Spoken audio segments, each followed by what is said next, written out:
Hier, je me suis entretenu avec justement un point d'halakha, l'importance de faire le Birkat Hamazon, qui est une bracha des Oraïta, Ve'achalta, ve'savata, ou ve'rachta, et combien de choses importantes il y a à l'intérieur du Birkat Hamazon, même si pas tout n'est de Oraïta. Alors vous savez qu'à partir de 27 grammes de pain, on fait Netilat Yadayim, sans dire la bénédiction de Al Netilat Yadayim, et on fait un Motilechem, puis le Birkat Hamazon. Il y a une marque à savoir est-ce que ce Birkat Hamazon il est d'Oraïta ou des Rabbanan.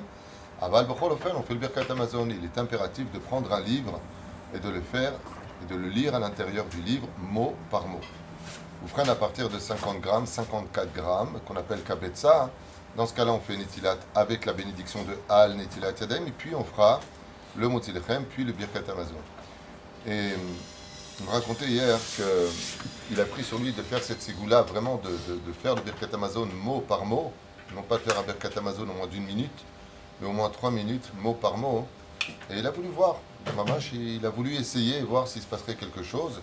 Et il m'a raconté que quand il est arrivé au travail, son patron l'a augmenté. Tout simplement. Alors on m'a dit, c'est peut-être du hasard, c'est du... quand je fais le Birkat Hamazon comme ça et d'un coup on m'augmente. Non, c'est mignon.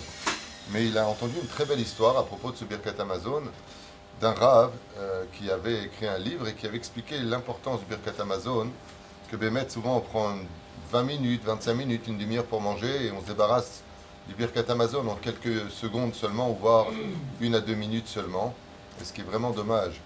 Et donc ce Rav qui a écrit ce Mahamar sur l'importance du Birkat Hamazon, de le lire dans un sidour, il est malheureusement décédé, vous vous rappelez, à Méron, pendant la Iloula de Rabbi Shimon Bar Yochai. Il a été écrasé et malheureusement il est parti de ce monde.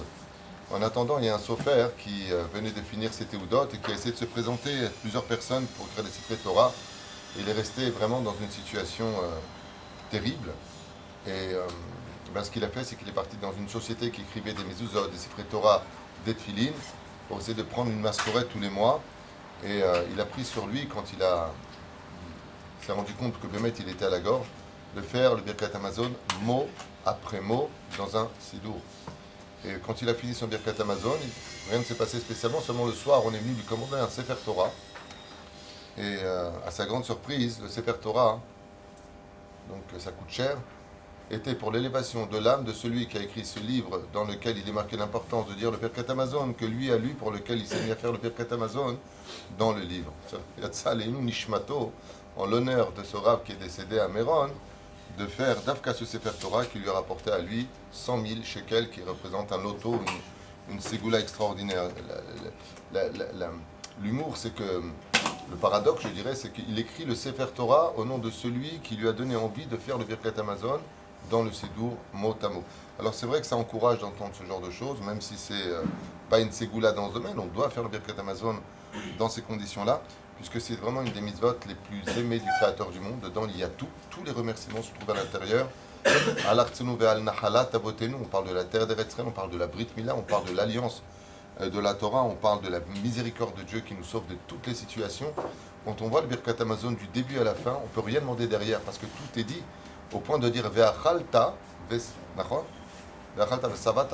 ve'rachta et Hashem Elokecha. Tu es même rassasié de ce que tu as, puisque dans la ségoula du Birkat Hamazon, il y a aussi l'éducation de savoir se contenter de ce que l'on a, en point d'en être rassasié.